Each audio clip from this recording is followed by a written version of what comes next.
지방자치제가 어떤 거다라는 혹시 그런 관심 같은 거 있었나요? 아니요. 지방 단체 같은 작은 곳부터 발전을 해야 큰 국가로 발전할 수 있다고 생각하지만 대통령이나 국회의원, 시장까지는 이제 좀 관심 있게 보는 편인데 그 외에 다른 부분에 대해서는 조금 관심이 없는 것 같습니다. 그냥 애초에 관심이 없으니까 생각을 안 해보게 되는 것 같아요.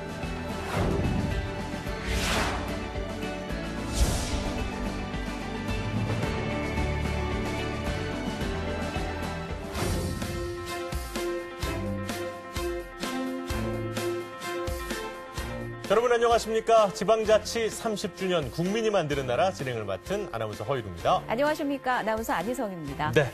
국민이 만드는 나라 지방자치 30주년 오늘 두 번째 시간인데요. 그렇죠?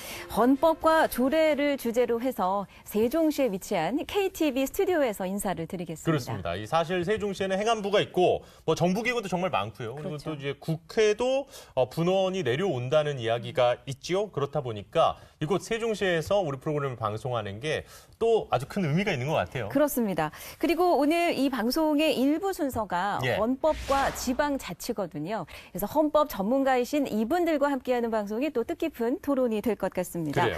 자, 인하대학교 법학전문대학원 이기우 교수 모셨습니다. 어서 오십시오. 네, 안녕하세요. 반갑습니다.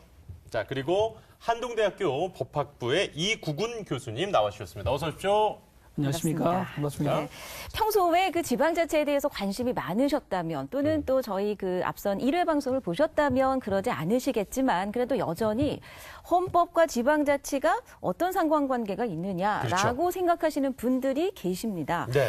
자, 일단 지방자치, 우리 헌법에 분명히 명시된 개념인 거죠, 교수님? 예, 그렇습니다. 저는 이 헌법을 내비게이션이라고 봅니다. 오.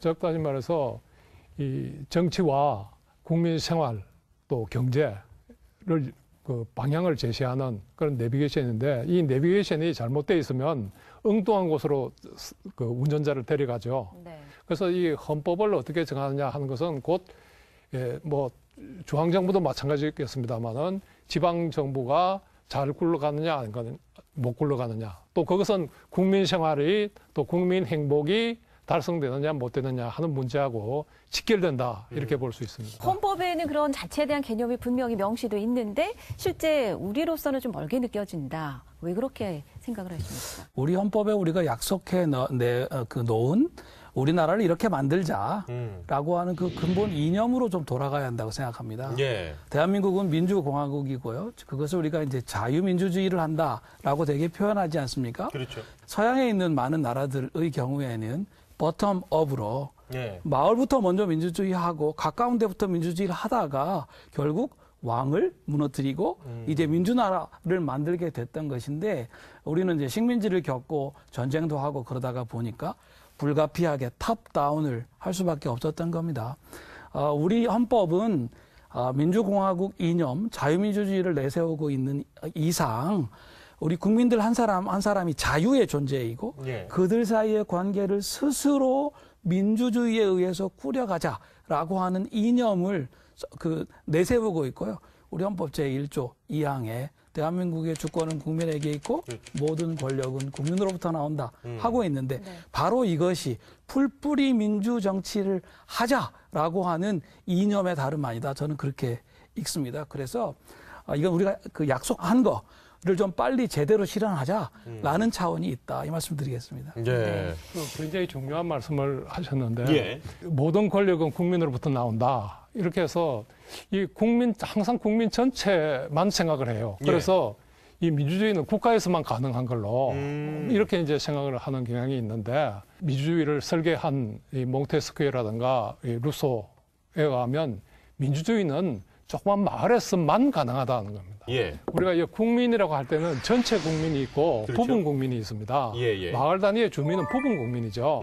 그래서 이 국가 전체의 국민이 결정을 하고 권력을 행사하고 결정을 하는 거는 국가 전체에 관련된 문제고 아하. 우리 동네 문제에 대해서는 주권이 누구한테 있느냐 주민에게 있다 이렇게 봐야 됩니다. 그렇기 때문에 모든 지방 권력은 주민으로부터 나온다. 예. 이렇게 말을 바꿀 수 있다고 저는 봐요. 국민은 원래 자치권을 다 모두 가지고 있는데 그 권한을 이제 지방 정부에 위임을 한 거네요. 그렇게 보셔야지 정확한데요. 네. 예. 우리가 지금 그렇게 생각을 잘 못하게 되는 이유가 좀 있다고 생각합니다. 오. 사실 우리 그 지방 제도가 이 조선시대만 하더라도 어느 정도 자치적인 측면이 많이 있었습니다. 그런데 이게 식민지 시절을 거치면서 사실 일제의 식민지 체제는 의회나 대의 정치가 없는 행정 일변도의 일종의 군정 체제였습니다. 헌병이 경찰을 대신하는 체제였고요. 일제의 조선 총독들이 대부분 육군 대장들이었고 네. 그렇기 때문에 일제 시대에 어느 정도 틀이 잡힌 우리 지방 제도가 행정 관료들을 중심으로 하는 지방 통치로 굳어졌고 그것이 지방자치가 제대로 이루어지지 못하는 상태에서 대한민국에까지 이어져 오다 보니까 마치 지방자치는 주민들과 상관없이 관료가 하는 것처럼 생각하는 경향이 생겼습니다. 자치권에 관한 개념도 좁은 의미의 법적 개념으로 보면 지방정부가 행사하는 통치권이다라고 볼 수도 있겠지만 네. 우리나라 전체의 헌법 구조에서 보면 그건 어울리지 않는 말입니다. 주권이 국민에게서 나오는데 어떻게 지방정부의 통치권은 그것과 아무 상관없이 정당화될 수가 있겠습니까? 그렇죠. 그래서 우리 이기우 교수님이나 저나 지방분권 개헌을 주장하면서 우리 헌법의 기본권 목록 안에다가 모든 국민은 헌법과 법률이 정하는 바에 따라 주민으로서 자치권을 가진다라고 하는 기본권을 규정하는 걸 심각하게 고려할 필요가 있다. 이런 주장들을 했는데요. 사실 국민 주권이 마을 단위에서 또 지방자치의 그 단위들에서 표현된 거 이게 바로 자치권이고 그 주민으로서의 자치권을 위임받아서 지방정부가 행사하는 것이다.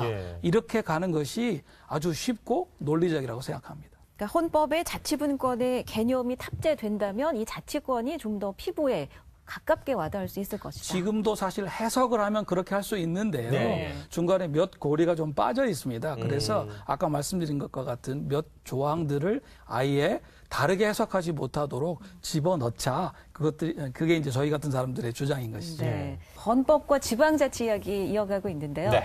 오늘 이 시간에 또 반가운 분이 찾아오셨습니다. 그렇습니다. 네. 우리나라 지방자치 역사에 있어서 역시 빼놓을 수 없는 분이신데요. 영상으로 만나보겠습니다. 네, 정세균 전 국무총리 모셨습니다. 안녕하십니까? 안녕하십니까?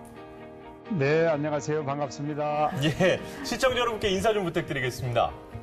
제가 무엇보다도 자치분권이나 지방자치에 관심이 많은 사람이어서 특히 이제 국가 균형 발전에 대해서 뭐 기여할 일이 있으면 기여하고 싶은 것이 저의 생각입니다. 그렇다면 이제 정 전 총리께서 보시기에 지금 현재 우리나라의 지방자치 수준은 뭐 어느 정도라고 보십니까? 처음 이제 30년이 된 걸로 돼 있지 않습니까? 지금 역사가. 처음 시작할 때에 비해서 지금 굉장히 많이 발전했죠. 특히 아주 창의적이고 또 역량도 매우 커졌다고 생각합니다. 그럼에도 불구하고 자치 입법권이라든지 자치 재정권 이 양 측면이 매우 중요한 부분인데 그런 측면에 있어서는 아직도 미진한 부분이 많고 개선해야 될 과제들이 매우 많다고 저는 평가하고 싶습니다. 네. 근데 헌법과 지방자치에 대해서는 전 총리님 그 생각이 어떠신지요? 평소에 이제 정부의 역할이 좀 작아져야 된다 이런 강조도 많이 해 오셨는데요. 헌법이 지방자치를 오히려 좀 가로막고 있다, 저해하고 있다 이런 의견이 있습니다. 어떠십니까, 생각이? 예, 우리 헌법이 이제 130개조로 구성이 되어 있는데 지방자치 관련해 가지고는 이제 2개 조항이 들어 있어요. 그런데 사실은 그 2개 조항도 지방자치를 실시한다는 내용과 또 의회를 둔다는 것 그리고 여러 가지 지방자치와 관련된 내용들은 법률이 정하는 바에 의해서 한다고 하는 정도의 수준이어서 사실은 우리 헌법이 지방자치에 대해서는 매우 인색하다 이렇게 저는 평가를 할 수밖에 없습니다. 그런 차원에서 본다면 앞으로 헌법이 지방자치에 대해서 좀 더 확실하고 풍부한 그런 규정들이 만들어져야 된다고 봅니다. 네. 국가 균형 발전에 대해서도 이제 평소에 관심이 많으셨고, 이제 다음 정부에서는 그럼 지방자치 정책이 어떤 방향으로 좀 더 노력을 경주해야 된다고 생각하시는지요? 예, 중앙정부 차원에서 아마 다들 지방 분권이 더 신장되어야 된다. 그리고 국가 균형 발전이 꼭 이루어져야 된다고 다들 공감을 할 텐데, 이제 권한을 지방에 위임을 한다든지, 다시 말해서 자치 입법권을 좀 더 강화한다든지, 또 자치 재정권을 확충하는 데 있어서는 말은 이렇게 하는데 행동은 좀 제대로 못 해왔던 측면이 있었던 것 같아요. 그래서 다음 정부에서는 말만 하시지 말고 진짜 좀 행동을 해줬으면 좋겠다고 생각을 하고 있고요. 특히 아마 개헌을 통해서 뒷받침되지 않으면 지방자치가 온전하게 실행되는 데는 한계가 있을 것이다 이렇게 봅니다. 네. 지방정부의 역할이 좀 커지는 방향으로 개헌이 필요하다고 보시는 건가요? 예, 그렇죠. 당연합니다. 아마 국민 여러분들께서 지방정부의 역할이 조금씩 신장해 오는 것을 보면서 다들 내 삶의 질이 향상되고 지방자치가 꼭 필요한 것이구나 이렇게 공감을 하셨을 거라고 생각을 해요.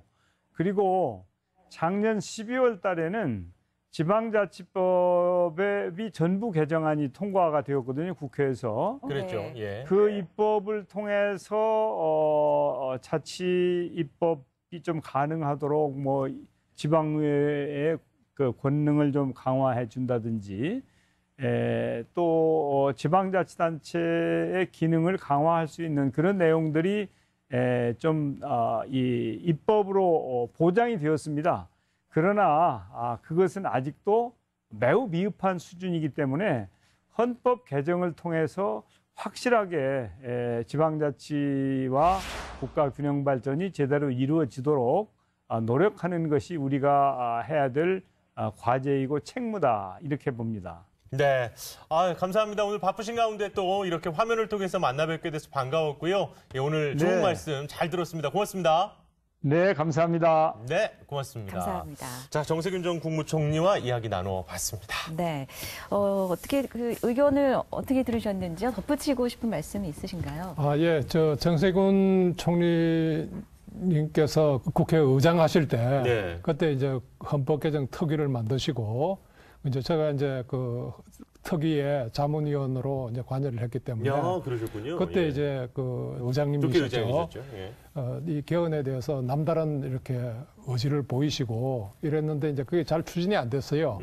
방금 말씀하신 것 중에 말은 많이 하는데 실행이 행동이 안 된다 이 말씀을 하셨는데 그때 이제 국회의원들하고 특위위원들하고 접촉을 많이 하고 또 토론도 많이 했는데 그 바탕에 깔려 있는 게 그겁니다. 지방을 어떻게 믿냐 하는 불신감입니다. 그런데 국회보다도 지방의회에 대한 신뢰가 더 높아요.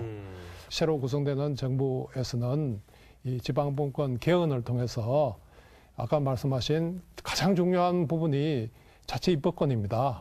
이것을 대폭 강화하는 그런 쪽으로 개헌이 이루어져야 되지 않을까 이런 생각을 하고 정청님께서 또 많이 이렇게 후원을 해 주시리라고 생각을 합니다. 예. 이공 교수님께서는 어떻게 들으셨어요? 너무 당연하게 개헌을 해야 된다. 특히 지방자치와 관련해서 이런 얘기를 하시네요. 고무적으로 들렸습니다. 개헌의 우선순위를 따지자면 지방 자치분권을 강화하는 개헌이 제 1순위가 아닐까 그렇게 생각하고요. 근데 이것과 함께 좀 제가 말씀드리고 싶은 것은 자치분권의 경우에는 시민들이 자치분권을 했더니 우리의 삶이 나아진다라고 하는 이 정치적 효능감을 가질 때 훨씬 가속화될 수 있다고 생각합니다. 그 점에 있어서는 새 정부가 자치분권 개헌을 포함해가지고 이제 정책을 추진할 때 정치적 효능감을 국민들이 느끼실 수 있는 초점을 제공할 필요가 있다 그렇게 생각합니다. 저는 무엇보다도 초등교육 그리고 자치경찰제가 지금 무늬만 자치경찰제라고 하는 비판이 있는데요.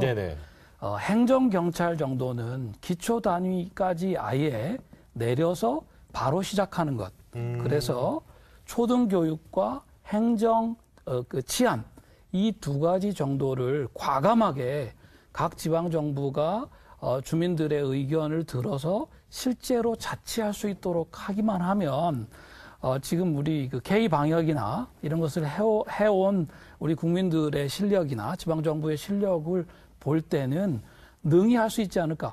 제 개인 생각으로는 한 1년만 해도 예. 자치의 정치적 효능감이 매우 높아질 거다.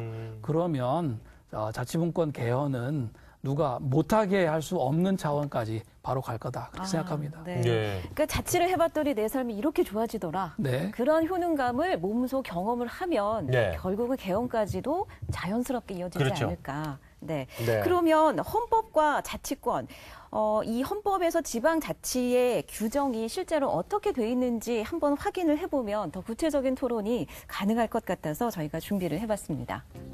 자, 대한민국 헌법 제8장을 보겠습니다. 117조 제1항입니다. 지방자치단체는 주민의 복리에 관한 사무를 처리하고 재산을 관리하며 법령의 범위 안에서 자치에 관한 규정을 제정할 수 있다. 2항, 지방자치단체 종류는 법률로 정한다. 이렇게 돼 있고요.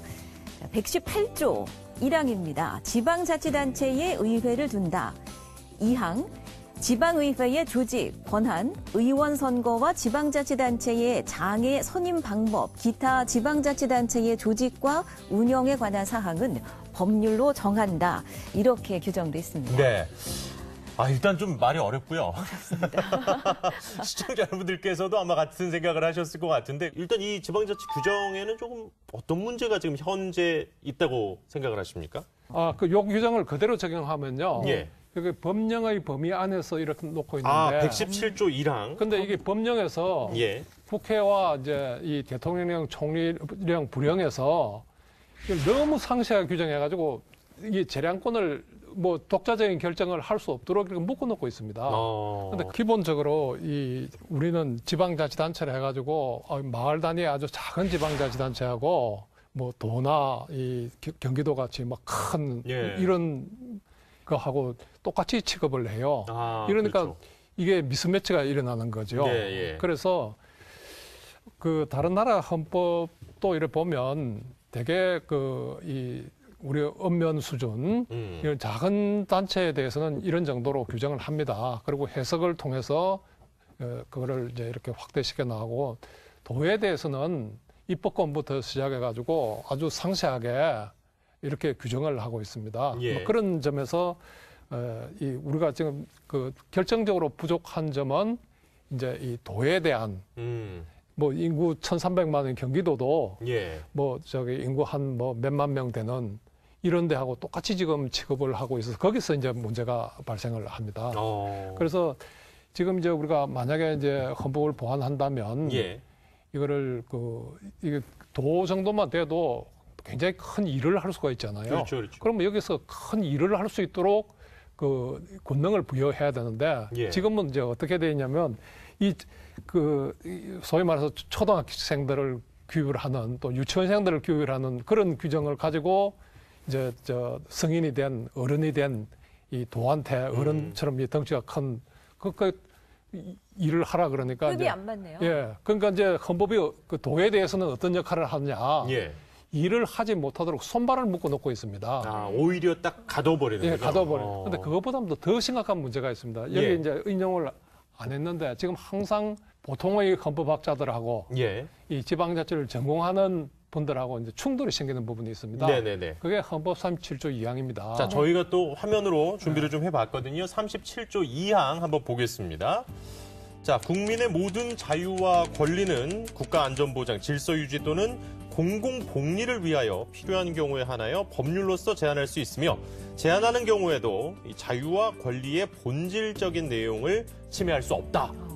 이런 내용이네요. 그게 이제 핵심적인 내용이 법률로서라는 부분입니다. 네. 이거는 이제 법률에 근거하여라고 이제 이렇게 해석을 하는데 뭐 예를 들면 동네 그 아파트에 어린이 놀이터에 그 동네 청년들이 밤에 이제 소주를 마시고 병을 깨가지고 이제 그 놀이터에 뿌리고 예. 이렇게 가면 이제 다음에 애들도 다치고 다치죠. 밤에 또 술 먹으면서 시끄러우니까 이웃 사람들이 당연히 항의를 하고 신고도 넣고 뭐 그러겠죠. 뭐 평화로운 생활을 그렇죠. 해치는 거죠. 네네네. 그래도 그거를 그 조항의 법률에 근거가 없으면 어떻게 해볼 수가 없어요. 그래서 실제로 이제 이게 서울시의회에서 겪었던 그런 문제. 예, 조례를 예. 제정하니까 그 법률에 근거 없이 왜 그런 조례를 정하냐. 네. 그러니까 몇 시 이후에 공원에서는 술 먹지 말자 이런 조례를 해도 법에 없으니까. 위임을 안 해줬으니까 네. 못한다. 예, 이런 예. 식으로 해서 손발을 묶는 거죠. 그러니까 예. 쉽게 말하면 이 지방자치단체는 법률이나 법률에 의한 명령에 의해서 시키지 않으면 일을 하지 마라. 예. 이러니까 이제 손발이 콱 묶여버리는 거죠. 네. 그래서 정말 지방 정치인들이나 주민들이 정말 우리 지방을 위해서 헌신적으로 예, 예. 일을 하고 싶어도 일을 하지 못하도록 묶고 있는 겁니다. 네. 그 묶고 있는 이제 규정이 말씀하신 법령의 범위 안에서 그리고 그렇죠. 아까 법률로서 제한할 수 있으며 네. 그럼 어떻게 개선을 하면 좋겠습니까? 네, 그 지금 현재 그 헌법의 이 법령의 범위 안에서는 사실 그 법령 중에 네. 명령을 말하는 예, 건데 예. 이건 행정부의 이 명령에도 지방자치단체가 다 구속이 된다는 뜻입니다. 그렇기 때문에 아까 말씀드린 대로 그 일제시대부터 내려오는 행정 중심의 지방제도 예, 이 예. 관성을 깨려면 일단 영자는 떼내야 될 것 같습니다. 네. 법률의 범위 안에서 한다 이렇게 이제 돼야 될 것 야, 같고요. 이게 법령과 법률 한 글자 차이인데 상당히 영향이 많이 달라지는군요. 굉장히 크네요, 차이가. 굉장히 달라지는 거고요. 예. 그다음에 아마 문재인 대통령께서 후보 시절에 공약을 하셨기 때문에 기억하실 겁니다. 준연방제를 하겠다. 근데 준연방제의 뜻이 뭐냐면 경기도나 서울시나 부산시 정도 되는 광역자치단체의 의회라면 예. 국민의 기본권을 제한할 수 있는 법률 또는 법률에 준하는 규칙을 만들 수 있게 해야 한다라는 겁니다. 근데 지금 이게 우리 현재의 헌법 구조하에서는 해석을 통해서 그 돌파하기가 매우 어려운 상황이 되어 있습니다. 예. 그렇기 때문에 저희들처럼 헌법 개정을 주장하는 사람들은 최소한 광역자치의회가 자치 법률을 제정할 수 있도록 하는 헌법 개정이 필요하다. 그래서 이제 서울특별시 법률, 네네네. 경기도 법률, 세종시 법률 같은 것들이 있으면 그 법률을 가지고 국민의 기본권을 필요한 범위 내에서 제한할 수 있도록 해야 실질적으로 민주주의가 가능하다. 네. 이런 말씀을 좀 드리고 싶은 그야말로 자치 입법권이 아주 의미 있게 확대되는 거네요. 한 가지만 예를 드리겠습니다. 네. 몇 년 전에 지방 도시에서 그 도심 한가운데 사우나에서 큰 불이 났는데 거기 이 소방차가 들어가려고 하니까는 그랬었죠. 예. 그 불법 주차된 차들이 있었는데 그걸 끌어낼 수 있는 권한이 소방관들에게 없어서 그랬죠. 아까운 인명이 많이 상했습니다. 네. 근데 이게 되려면 도로교통법, 소방법 등을 바꾸면 되는데 우리 국회가 이걸 제때 바꿔주지 않았습니다. 그래서 6개월 뒤에 다른 지방 도시에서 거의 비슷한 일이 있었습니다. 저는 이 정도의 일은 국회가 할 일이 아니라고 생각합니다. 만약에 그걸 충청북도 의회가 자치법률로 정할 수 있게 했다고 하면 그런 일이 나자마자 바꿨을 것이고 네. 아니 그런 일이 있기 전에 불자동차가 들어가게 하기 위해서 차 좀 상하더라도 끌어내는 게 뭐가 문제냐라고 도의회가 정했으면 되는 일입니다. 저는 이런 식의 약간 좀 흥분해서 드린 말씀입니다만 우리 국회가 일을 잘 안 하세요.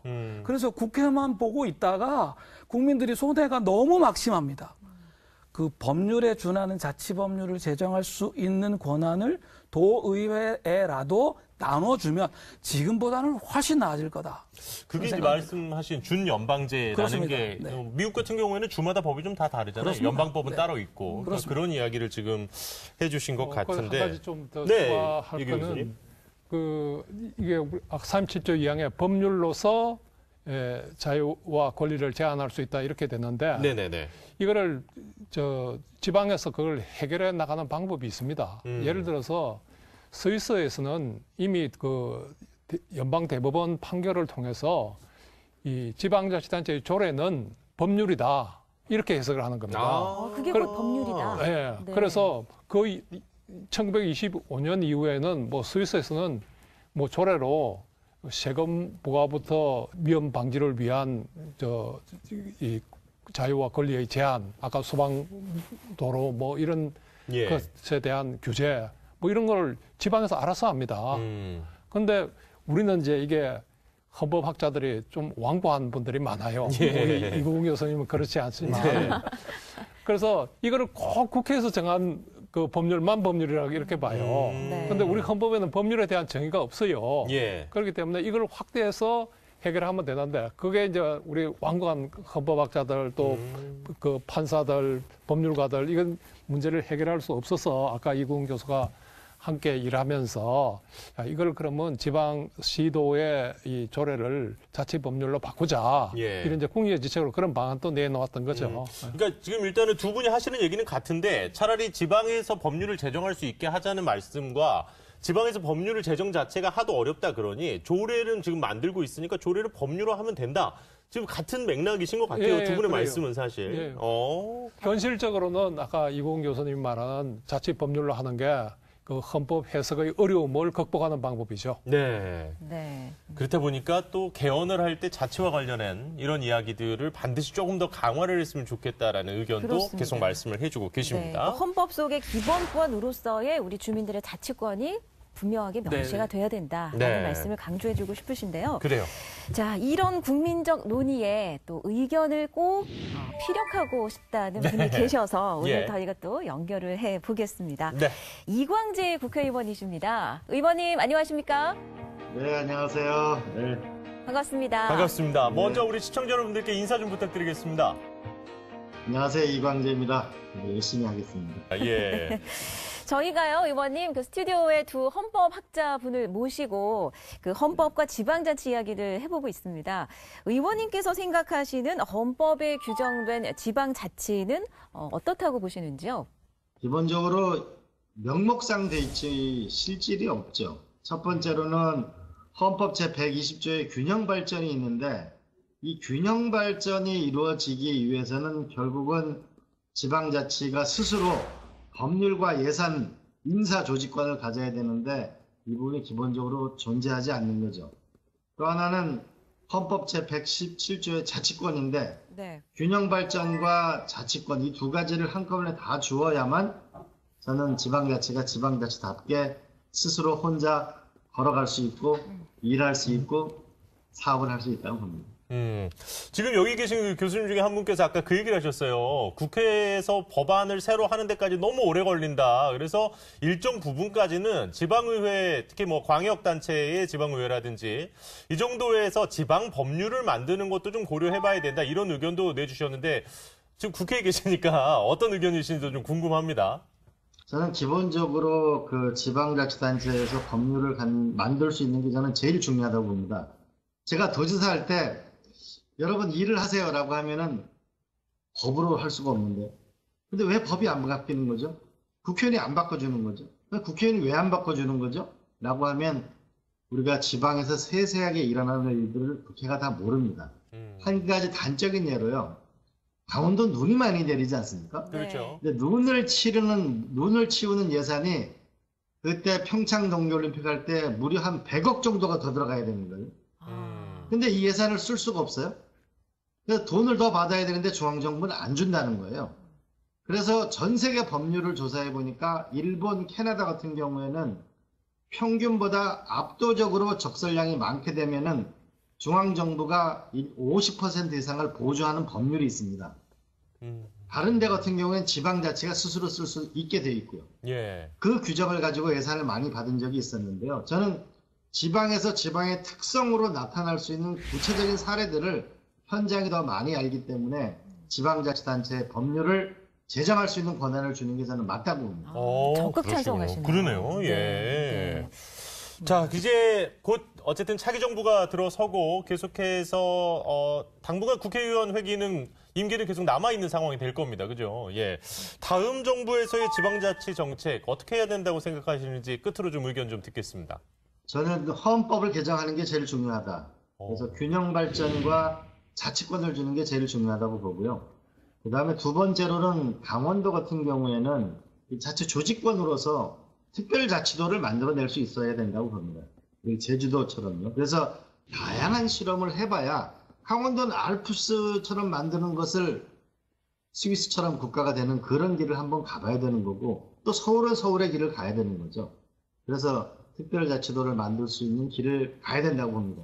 그리고 또 하나는 서울 같은 경우는 GTX A, B, C, D 이런 온갖 철도를 수십조 원치를 까는데, 강원도나 부산이나 경상도, 전라도 이런 데는 1조 원 정도 예산 그 지방 철도를 까는데도 어렵거든요. 네. 그래서 과감한 재정의 이전이 있어야만 지방이 산다. 지금처럼 균형 발전이 안 되면 대한민국은 서울도 어렵고 지방도 어려워질 거라고 봅니다. 저는 네. 대규모 혁신이 일어나야 된다고 생각합니다. 네. 예. 자치 입법권, 자치 재정권 아주 역사를 강하게 해주셨습니다. 그렇습니다. 예. 네. 자, 또 바쁘신데 또 오늘 연결 정말 고맙습니다. 이강재 의원 만나봤습니다. 감사합니다. 고맙습니다. 네, 고맙습니다. 네. 예. 정 전 총리님이나 이광재 의원이시나 다 개헌의 중요성을 그러니까요. 강조해 예. 주시네요. 왜냐하면 이제 법으로 막혀서 다른 걸 못한다는 것에 대해서 특히 이제 광역자치단체장으로 활동하실 때도 많이 느끼신 모양이에요. 네, 네. 아마 뼈에 사무치게 느끼셨던 것 같습니다. 그래서 말씀하시는 것 같고요. 예. 저는 개헌 말씀을 주셨으니까 개헌의 시기가 아주 중요하다. 그 말씀 드리겠습니다. 사실 대통령이 새로 뽑혀서 새로운 정부가 출범하면 예. 그 임기 그 초반 2년 정도에 개헌을 마무리하지 않으면 사실은 어려워진다는 얘기들을 많이들 하십니다. 네. 그리고 지금 국회가 지금 한쪽 정당이 한 180석 가까운 그렇죠. 의석들을 갖고 있기 때문에 예. 제가 보기에는 차기 정부가 어느 쪽에서 구성이 되든지 간에 여야가 다른 문제는 몰라도 이 자치분권에 관해서는 합의를 해서 네. 차기 정부의 임기 초에 국민들 앞에 자치분권 개헌을 선물로 드리고 그리고 나서 다른 문제들은 차근차근히 해도 되지 않겠나 하는 생각이 들고요. 자치분권은 사실 여야 누구에게 더 득이 되고 또 그 득이 덜 되고 하는 문제가 아닙니다. 그렇죠. 각 지역에 살고 있는 국민들 모두에게 득이 되는 것이고 민주공화국에 사는 정치적 효능감을 높일 수 있는 제일 쉬운 길이기 때문에 이 시기를 놓치지 않았으면 좋겠다. 내년 후년 한 봄까지는 개헌을 하고 네. 그 다음에 이제 좀 정치 일정을 했으면 좋겠다 생각입니다. 그럼 말씀해 주신 내용 중에 어쨌든 개헌에 대해서는 뭐 오늘 뭐 전화 연결되신 분, 화상 연결되신 분들도 많이 찬성을 해주셨는데 어떤 방향으로 개헌이 돼야 된다고 생각이 드시는지? 자치 입법권을 확대하는 것이 아주 중요하고요. 자치 입법권. 그다음에 아까 말씀하신 것처럼 국민적인 합의를 거쳐서 네. 적어도 지금 도 정도에 해당하는 것은 역사적인 정통성도 있으니까 그렇죠. 아까 말씀드린 대로 그 자치 법률 정도를 입법할 수 있는 권한과 그것을 실행할 수 있는 재정 등등을 보장하는 방식으로 헌법의 조문을 좀 바꿔야 된다는 생각이 들고요. 예. 이 좁은 의미의 행정을 중심으로 하는 이건 사실 자치가 아닙니다. 지방 행정인데 이 시대는 이제 끝내겠다라고 하면 좋겠다고 생각합니다. 예. 아주 구체적으로 말씀드리면 지금 여야가 결국 그 당내 경선을 하고 있지 않습니까? 네. 그렇죠. 이제 당내 경선이 다 끝나서 후보가 결정되시면 그 후보들은 다른 그 공약도 중요하지만 1번 공약으로 자치 분권을 어떻게 이끌어 가시겠는지를 공약으로 내주시면 좋겠고 그 공약을 가지고 가능하다면 구체적인 헌법 개정안까지를 제안한 상태에서 대통령 선거를 좀 치를 수 있으면 좋지 않겠는가. 아시는 것처럼 내년 6월에는 지방선거가 그렇죠. 예정되어 있는데 예. 그 지방선거는 여야가 함께 어느 정도 합의한 자치분권의 이와 같은 헌법 개정의 방향을 놓고 더 강화되는 자치정부를 누구에게 운영하게 할 것인가를 국민들이 선택하게 하는 선거로 만들어가면 좋지 않겠나 생각합니다. 그러기 위해서는 진짜 우리 자치권이 있는 국민이 스스로 맞아요. 지혜롭게 깨어 있어야 되겠다는 네. 생각이 드네요. 네. 그럼 교수님은 그 개헌의 방향이나 방법이 어때야 된다고 생각하십니까? 지금 이 정치가 국민의 그 고통을 들어주는 게 아니라 오히려 국민의 고통을 더 하고 있고 또 무슨 각종 진영 논리로 국민을 통합시키는 게 아니라 분열시키고 있는 이런 상황에서 더 이상 개헌은 미룰 수 없는 과제입니다. 예. 이제 그런 거를 아마 지금 후보자들이 지금 약속을 해야 될 거예요. 그래야 일정을 제시하면 일반 국민들도 야 그러면 우리의 뜻으로 한번 바꿔보자 이렇게 해서 이제 국민들이 이끌고 그래서 아래로부터의 개헌이 이제 이 국회와 대통령의 그 호응을 받아서 이렇게 상하가 이렇게 결합되어서 개헌을 이루어야 되지 않을까 이런 생각 가지고 한 말씀만 좀 더 드리고 네. 싶은데요. 우리가 이제 자유민주주의를 하고 민주공화국을 잘해와서 G7에 계속해서 초청을 받는 나라가 되지 않았습니까? 그렇죠. 네. 그런 관점에서 보면 자치분권은 어차피 가야 할 길입니다. 어차피 가야 할 길이라면 그 스스로 주도해서 빨리 가는 것이 그것을 주도하는 정치 세력에게도 더 득이 될 거다. 그렇게 생각합니다. 네. 자, 오늘 또 헌법의 한계 그리고 어떤 방향으로 나아가면 좋을지 그런 이야기까지 오늘 함께 나눠봤습니다. 끝으로 꼭 내가 이 얘기는 오늘 꼭 우리 시청자 여러분께 드리고 오고 싶었는데 네. 못해서 좀 아쉬우신 얘기 있으면 마지막으로 얘기하실 수 있는 시간을 좀 드리겠습니다. 예, 그 지방자치를 실시하는 목적이 다양성이고, 그다음에 국가를 아래에서 위로 건설한다. 즉 다시 말해서 지금까지 아까 이국훈 교수님 말씀하셨지만 관치주의적인 그 위에서 끌어가는 이런 것을 아래로부터 혁신해 나가고 바꾸어 나가는 이런 걸 하자는 것인데 아까 균형 발전 말도 많이 나왔는데 지방 분권 없이 균형 발전 없다. 왜냐하면 손발이 묶여 있어 우리 지방을 위해서 정말 헌신적으로 일하고 싶은데 그걸 묶어놓고 돈만 퍼붓는다고 균형 발전이 되겠냐?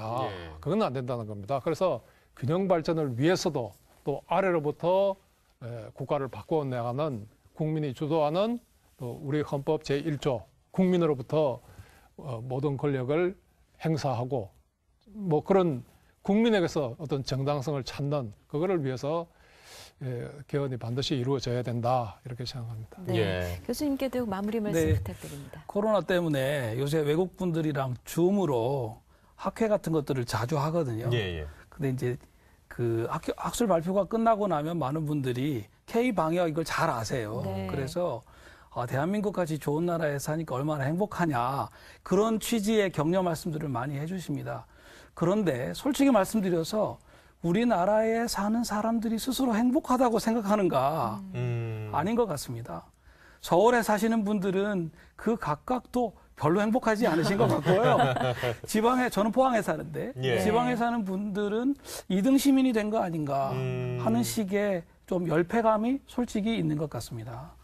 밖에서 보는 만큼은 우리가 스스로 행복해져야 되지 않겠습니까? 이 행복감을 느낄 수 있는 가장 빠른 길, 지방자치를 확실히 하는 겁니다. 민주주의를 가까운 단위에서부터 제대로 하는 겁니다.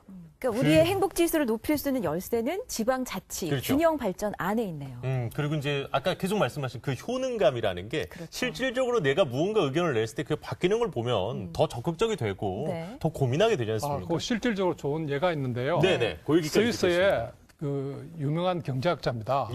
그 브루노 프라이 교수인데요. 이분이 평생 연구를 한 게 행복하고 지방자치하고 어떤 관계가 있느냐. 그래서 그분이 연구해 본 결과 지방 분권이 많이 된 지역일수록 행복지수가 높아지더라. 또한 국민들이 직접 결정하고 주민들이 직접 결정하는 직접 민주주의가 많이 될수록 행복지수가 높아지더라 하는 것을 실증적으로 연구를 해서 행복 경제학의 혁명이라는 책을 내놨습니다. 그렇군요. 바쁘신 가운데 또 귀한 시간 내주셨습니다. 두 분 교수님 오늘 시간 내주셔서 고맙습니다. 고맙습니다. 네. 자, 이제 2부에서는요, 조례를 소재로 자치권 이야기 또 이어가도록 하겠습니다. 자, 그럼 저희는 2부 조례와 지방자치로 찾아뵙겠습니다. 잠시만요.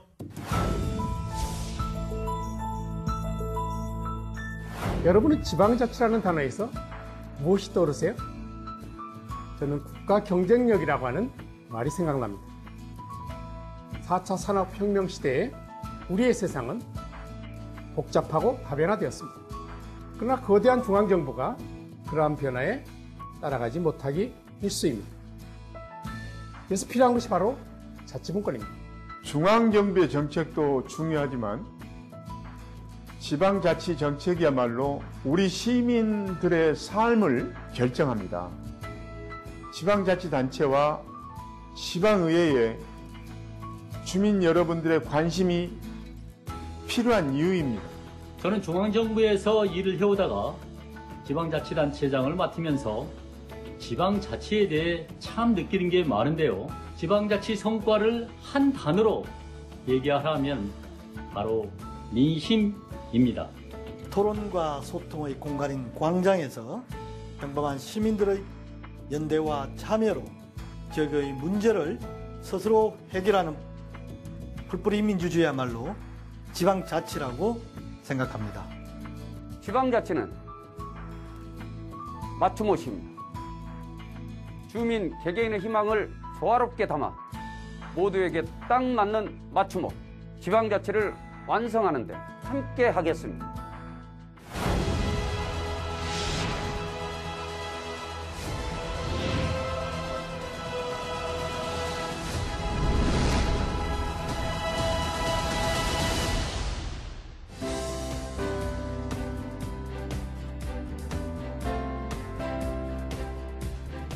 지방자치 30주년 국민이 만드는 나라 2부의 문을 활짝 열겠습니다. 2부에서는 우리 지방자치 그리고 조례에 대한 이야기 함께 나눠보도록 하겠습니다. 네, 자, 2부 함께해 주실 분들 소개해드리겠습니다.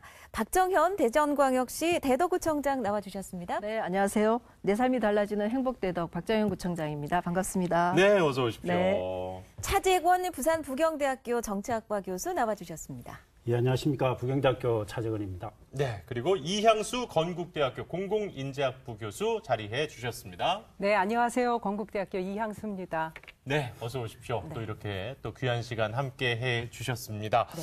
자, 오늘 주제가 2부는 조례와 지방자치. 앞서서 우리가 헌법과 지방자치. 관련한 지방자치에 대한 이야기를 좀 나눠봤었는데요. 2부의 시작을 조금 아픈 얘기로 문을 열어볼까 합니다. 한번 보시죠. 네, 지방자치 부활 30주년을 맞아서 지방자치 관련 국민 인식 조사를 실시했습니다. 현재 우리나라의 권한과 기능을 고려할 때 어디에 더 가깝다고 보십니까? 라는 질문에 대해서 중앙집권 국가에 더 가깝다는 의견이 68.1%로 지방분권 국가 22.2%에 비해서 3배 이상이 높았습니다. 네. 자, 이런 결과에 대해서 어떻게 예상을 하셨습니까? 아니면 의외십니까? 교수님 어떠세요? 네, 사실 저 예상은 하고 있었습니다만 제가 생각했던 것보다는 조금 더 좀 과하게 이렇게 결과가 나온 것 같은데요. 우리나라는 고려시대부터 시작해서 조선시대 거치면서 굉장히 그 왕조 그 시대가 길었고 그렇죠. 그러면서 중앙집권 체제가 굉장히 긴 나라에 속합니다. 본격적으로 저희가 지방자치를 시행한 것은 1990년대 이후고 91년도에 지방의회 의원 선거 그리고 95년도에 자치단체장 선거하면서 한 30여 년의 그런 시간이 흘렀다라고 이렇게 볼 수가 있고요. 아마 우리 국민들이 느끼시는 어떤 체감도는 상당히 조금 짧지 않을까 이런 생각이 듭니다. 예. 네. 차 교수님은 어떻게 이 결과 보셨어요? 저는 국민들이 대단히 지혜로운 해안을 갖고 있다 이런 생각이 듭니다. 왜냐하면 저희들이 지금 국가사무와 지방사무를 구분을 해보면 7대3의 비율을 정확하게 거의 가깝거든요. 네. 그런 현실을 그대로 좀 인식을 해서 그런 답변을 하지 않았나 싶고 다른 외국 같은 경우에는 지방자치를 엄청난 민주주의를 성취하듯이 그렇게 피를 흘려가면서 투쟁의 산물로 사실 만들어낸 게 지방자치인데 우리나라 같은 경우에는 제가 보기에는 중앙정치의 어떤 권력투쟁 과정에서 선물처럼 주어진 겁니다. 그러니까 저는 우리나라 국민들이 좀 지방자치에 대해서 느끼는 어떤 애착이나 이런 것들이 다른 해외 선진국가들에 비해서 조금 떨어지는 면이 있고 그런 것들이 저는 반영된 결과가 아닐까 그런 생각을 합니다. 네. 딱 국가사무 대 지방사무가 7대3인데 이 결과가 68% 대 22%가 나왔다. 이 얘기를 또 해주셨고요. 어쨌거나 근데 그 차이가 이렇게 3배 이상이 난다는 거는 부청장님으로서는 어떻게 받아들여지세요? 저희가 이게 좀 자조적으로 지방자치를 얘기할 때 이할 자치라고 얘기하는데요. 이할 자치. 네. 근데 지금 지방분권 국가로 인식되는 게 22.2%니까 네. 이할 자치에 딱 맞게 아하. 국민들께서 이렇게 판단을 해주셨다 이렇게 생각하고요. 예. 실제 지방정부의 수장으로서는 썩 이렇게 유쾌하지는 않죠. 그렇죠. 근데 이유가 이미 두 분께서 말씀하신 것처럼 지금 우리 전체 사무가 한 4만 6천 건 정도 되는데요. 예. 그중에 한 3만 1천 건이 국가 사무입니다. 예, 그러니까 67.7%가 국가 사무이기 때문에 예, 국민들이 생각하기에 중앙 정부에서 뭐 하는 일이 다 지방자치단체가 그냥 이렇게 좀 가져와서 하는 거 아니야? 이렇게 생각하실 수 있으니까 당연히 한 20%밖에 생각이 안 되시는 것 같고요. 예. 또 하나는 지금 자치 그 행정권도 저희가 굉장히 취약하거든요. 네. 저희가 무슨 조직을 하나 만들려고 해도 다 정부로부터 승인을 받아야 되고 예. 하다못해 저희는 기초지방정부이기 때문에 광역지방정부로부터도 승인을 받아야 돼요. 저희가 최근에 문화관광재단을 만들었는데 그 재단을 만들 때도 광역 정부로부터 승인을 받아야지 추진을 할 수 있는 거거든요. 그러니까 이렇게 보면 지방의 주민들께서는 그거 뭐 광역이나 중앙에서 하는 거를 너네가 조금 뺏어서 하는 거 아니야? 이렇게 생각할 수 있고 또 제일 중요한 게 돈이잖아요. 그렇죠. 예. 그러니까 재정이 있어야지 실제로 주민들이 더 효용감 있게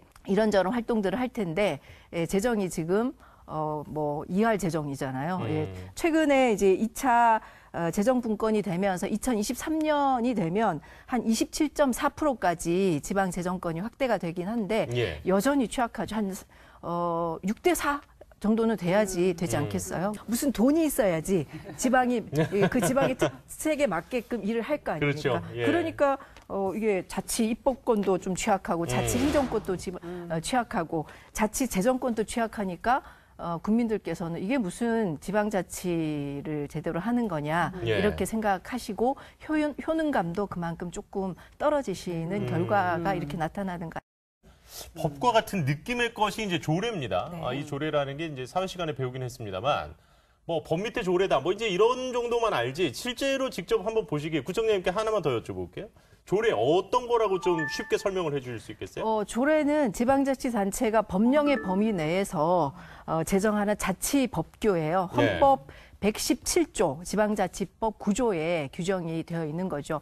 우리가 어떤 정책을 집행할 때 그 정책에 예산이 수반되지 않는 정책은 없습니다. 그러려면 그거에 근거 규정이 있어야 되는 거죠. 그 근거 규정이 조례죠. 그래서 법률적인 형태로 보면 헌법, 법률, 조례 이렇게 되어 있는데요. 예. 조례가 시행령보다 정부가 하는 시행령보다 더 취약하고 시행령 안에 묶이는 경우도 있기 때문에 지금 자치 입법권이 좀 활성화됐다고 보기는 어렵고 취약하다 여전히 이렇게 볼 수 있는 거죠. 네. 네. 그러니까 조례 제정은 사실 그 지방자치권의 핵심이라고 할 수 있는 그런 조항이라고 할 수 있는데 조례에 대해서 그럼 차 교수님께서도 하실 말씀이 많으시리라 생각합니다. 할 말이라기보다는 대단히 불만이 좀 많죠. 왜냐하면 정말 우리 조례는 시어머니가 아마 한 3-4명이 있다고 봐야 돼요. 헌법이 규정하고 있죠. 법률이 규정하고 있죠. 예. 거기에다가 대통령령, 총리령, 부령 이런 것들이 다 층층이 다 제어하고 있는 겁니다. 그리고 가장 큰 문제는 근데 조례를 제정했으면 이게 제대로 지켜지게 하는 게 중요하잖아요. 예. 그러면은 지방자치단체장들이 조례를 위반한 뭐 업체라든지 주민들에 대해서 통제를 할 수 있어야 됩니다. 그렇죠. 그런데 그걸 전혀 통제하기가 어렵습니다. 저희가 이제 필요한 의무를 부과할 수 있지 않습니까? 그렇죠. 지역의 특성에 맞게. 근데 의무를 부과하거나 이러려면 반드시 법령에 있어야 돼요. 그렇지 않고 그 법령에 없는 의무 부과 조례를 만들면 그건 문제가 되는 거죠. 왜냐하면 지금 조례 위반했을 때 지방자치단체장이 가할 수 있는 범위는 과태료 1천만 원 범위. 그건 사실은 거의 경범죄 관리하는 수준밖에 안 되는 거죠. 이런 것들을 못하게 아예 막아놓은 부분도 있고, 그다음에 또 조례를 만드는데 조례는 이래야 돼라고 하는 표준 조례안을 아예 행정안전부가 제공하고 있습니다. 그러니까 그 틀 안에서 만들게 자꾸 유도를 하고 있는 부분이 있어서 지방자치단체장들이 조금 지역의 특색에 맞는 조금 상상력을 발휘할 수 없게 저는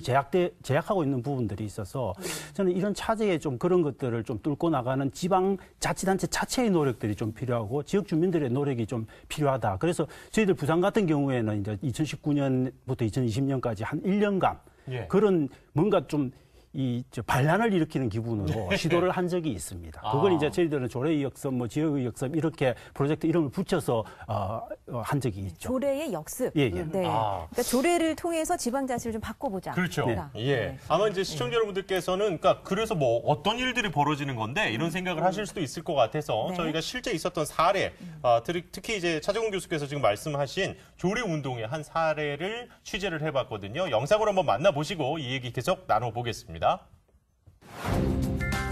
푸른 바다가 드넓은 이곳은 부산광역시입니다. 아침 일찍부터 차량을 몰고 나선 손용임 씨는 30년 동안 도매 납품에 종사해왔습니다. 납품의 시작은 주차. 서둘러 주차하고 주문 명세서 확인을 한 후에야 실제 납품이 이루어지는데요. 그런데 도로변 주정차는 불법 아닌가요? 불법 맞습니다. 맞는데 뭐 이렇게 안 하면은 일을 할 수 있는 방법이 없기 때문에 계속 이렇게 해오고 있습니다. 물건 입고가 납품의 끝이 아니랍니다. 상품 진열에 이어 유통기한 확인까지 해주어야 한다는데요. 작업 몇 시간이나 하시는 거예요? 한 이 정도 물량 같으면 한 2시간은 더 잡아야죠. 업장 한 곳당 평균 1시간은 걸리는 납품 업무. 현실적으로 저희가 납품업체뿐 아니라 고객님들에게도 주차 공간을 제공해주지 못하고 있는 상황입니다. 이 상황은 저희뿐 아니라 다른 타 마트도 저희가 마찬가지로 알고 있습니다. 업장들의 열악한 주차시설도 납품업자들을 불법으로 내모는 한 요인이라고 합니다. 상온, 냉동, 냉장 다 포함해가지고 약 한 100종류는 안 될까요? 식품 신선도 확인부터 제품의 정리까지 모두 혼자 담당하고 있습니다. 지금 보시면 알겠지만 30분, 벌써 30분 넘었죠. 진열하고 나중에 이제 전체적으로 한번 호점해서 제품 상태 확인하고 그리고 나중에 가지고 제품 체크하고 이렇게만 해도 또 한 30, 40분 지나갑니다. 무거운 물품에 빠듯한 작업시간. 하지만 주차장은 고객들 차량으로 만석입니다. 법적으로 허용된 도로변 주차 시간은 단 15분. 단속을 피하기 위해 급기야 차 번호판을 가리는 상황까지 벌어집니다. 단속을 당할 수밖에 없는 그런 현장에 있는 납품업자들의 애로가 상당히 큽니다. 특히 부산 진구라든지 애운대구 또 동래구 이런 중심 상권에 있는 그런 소매점에는 납품업체들의 그 피해가 더욱 크다. 그래서 지난 8월 부산시의회가 지원 조례를 발의했습니다. 납품 장차부터 해서 하차까지 그리고 진열까지 보통 30분에서 1시간 이상까지 시간이 걸립니다. 그러나 15분 정도밖에 시간이 주어지지 않았었습니다. 만약 15분이 지나고 나면은 그 과태료를 물게 되는 그런 현상들이 있었습니다. 그에 대한 어떤 면제를 주는 내용이 담겨 있고 납품용 트럭의 경우 주정차 과태료를 구청장과 협의해 자동으로 유예시켜주는 조례인데요. 하지만 행정안전부는 상위법인 지방자치법과 도로교통법 위반 소지가 있다며 해당 조례에 제의를 요구했습니다. 공방이 이루어지는 사이 지난 9월 30일 부산지역자치경찰위원회는 생계형 납품 차량에 한해 도로 주정차를 30분까지 허용한다고 발표했습니다. 제품을 하차하고 공수받고 진열하는 데 있어 많은 데는 1시간 넘게 걸리는 데가 있습니다. 그럴 때에는 뭐 30분 아무런 의미가 없는 거죠. 부산 지역 납품 도매업자 지원을 위한 조례를 둘러싼 공방. 조례 제정의 문제와 그 해법은 무엇인지 모두가 함께 고민해 볼 때입니다.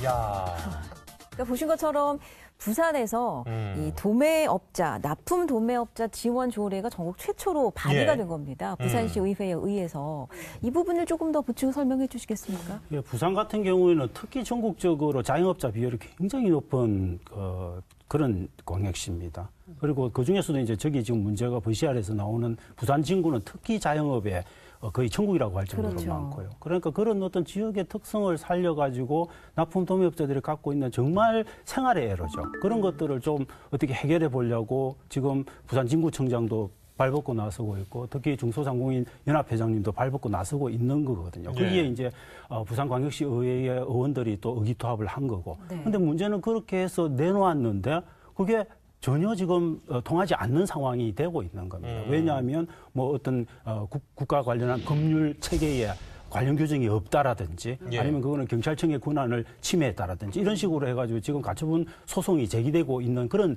상황입니다. 이게 부산 진구의 문제만이 아니고 전체 부산시에 좀 적용할 수 있게 시장이 적극적으로 나서서 16개 구군청장들하고 같이 조금 협의할 수 있는 권한을 달라는 건데 그 정도도 허용이 안 되는 겁니다. 그게 지금 법률 위반 사항이고 시장이 갖고 있는 권한 밖의 일이다라고 지금 행정안전부가 지금 나서고 있는 거거든요. 저는 이런 부분들이 굉장히 좀 안타깝다. 왜냐하면 결국은 15분에서 30분 늘려주는 것은 해줄게. 왜냐하면 그건 너희들이 필요하니까 그냥 던져줄게. 이건 그냥 우리가 던져주는 만큼 받아 먹어. 저는 이렇게밖에 안 들리는 게 굉장히 사실 기분 나쁜 면이 좀 있는 거죠. 저는 그런 걸 떠나서 왜 시장이 자기가 통과하고 있는 그런 시민들의 삶의 질을 높이기 위한 고민을 해보자는 것 자체도 막냐. 저는 이게 굉장히 핵심적인 이 사안의 핵심적인 쟁점이라고 봅니다.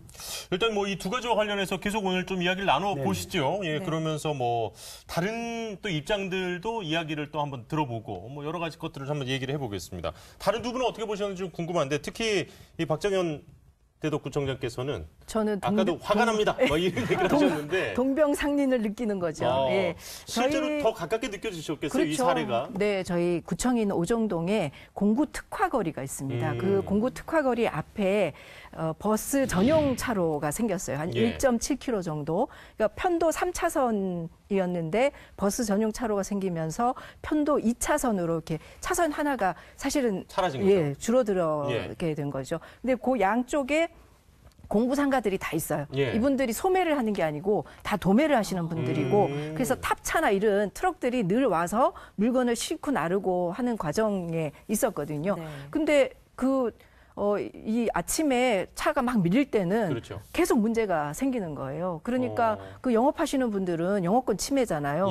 그리고 굉장히 불안하고 또 그래서 대전시와 대덕구와 또 상인들이 계속 논의를 해서 이제 어떻게 이 부분을 해결했냐면 인도의 개구리 주차. 한쪽만 이렇게 딱 얹어서. 사실은 조례를 만들어서 아예 시간을 이렇게 보장해주면 더 확실한데 그렇게까지 하기가 저희가 용기가 좀 없네요. 부산보다는. 그래서 저희는 이제 그렇게 해서 지금 진행을 하는데 그래도 여전히 불만들이 많고요. 특히 러시아 시간에는 거기가 저희 천변 고속화도로로 진입하는 세종으로 가는 길이기 때문에 차량 통행이 굉장히 많거든요. 그래서 상인들은 지금 그 전용 차로제를 없애달라고 이렇게 요구하는 경우들도 굉장히 많습니다. 그런데 이제 또 항의를 하시는 분들 입장도 있지 않겠습니까? 그러니까 말씀해 주신 대로 이게 편도 2차선 도로인데 한쪽에 어쨌든 개구리 주차를 하더라도 트럭이 올라가 있으면 당연히 글로는 차가 못 가고 그러면 사실 편도 1차선 도로가 돼버린 건데 거기에 또 반을 걸쳐놨더니 또 인도로 통행하시는 분들 입장에서는 좀 몸이 불편하신 분이라거나. 양쪽 다 지금 불만이 있는 거죠. 왜 내 통행권을 막느냐. 그런데 저는 이제 좀 핵심은 그게 지방자치단체나 아니면 지역사회의 실정마다 다 다르다는 겁니다. 그렇죠. 어떤 근데 군 같은 아니면 농촌 지역이나 도농복합 지역 같은 경우는 그런 좀 얼라운스가 훨씬 크다고 봐야죠. 그러면 그런 데는 좀 유연하게 대처할 수 있게 하고 대신 또 도심 지역은 또 그런 문제들이 발생할 수 있으니까 좀 타이트하게 하고 저는 그런 어떤 차이를 좀 지역 주민들 그다음에 지역의 구청장들이 스스로 조금 알아서 할 수 있게 하는 자율적인 어떤 결정 권한 이런 것들을 좀 부여하는 게 중요하다. 그런데 지금은 중앙정부는 그걸 굉장히 저는 제약하고 있다고 봅니다. 이게 지금 시민 생활에 굉장히 밀접한 거거든요. 아까 말씀하신 것처럼 상업을 하시는 분들은 주차가 제대로 안 돼가지고 영업권에 문제가 있는 거고 또 일반 도로를 운영하는 이제 자가용들은 또 자기 길을 막고 있으니까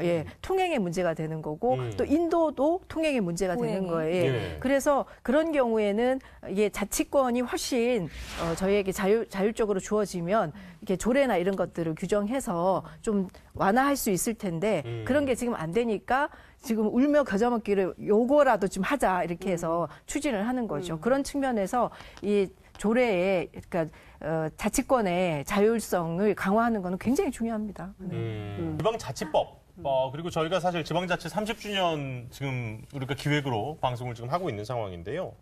이게 많이 지금 전부 개정이 됐잖아요. 사실 전부 개정이 됐다는 건 저희가 그냥 느끼기에는 다 바뀐 것 같다. 전부 개정이니까 왠지 그렇게 느껴지기도 하는데 이거 뭐 얼마나 많이 나아진 겁니까, 이 교수님?